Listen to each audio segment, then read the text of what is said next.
О, Боже. Дорогая, любимая Христиночка, мы тебя так любим. И Гелечка, и папа, и я. Нам ничего не надо доказывать. Мы знаем, что ты у нас самая лучшая, самая красивая девочка, самая умная.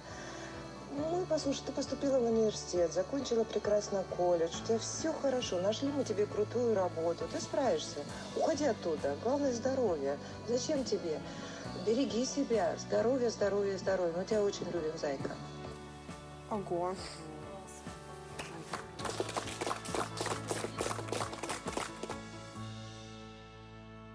И мы такие,